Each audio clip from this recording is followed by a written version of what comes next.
When I found out about the games that I was going to play, for all of them really, I just thought it was going to be easy.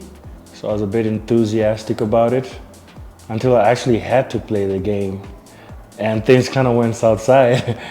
And I just felt like, oh my goodness, it doesn't really fit the enthusiasm compared to the actual games. But it was fun. The one game that I found most challenging was definitely the blind taste. Oh, my taste buds let me down. So I just couldn't figure out what taste that was, you know, for every little bottle and for every substance. I just kept, yeah, I lost it. So at some point I even had to say water was like soy sauce.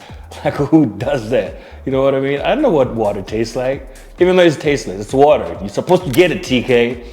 But yeah, man, I guess it's a game, it's cameras, it's exhilarating, and it's also just like nerve-wracking.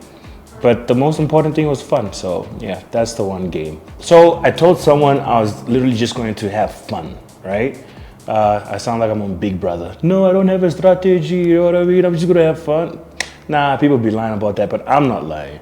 I just thought, let me get in there, have fun. We're celebrating Betway as well, it's 1 year anniversary.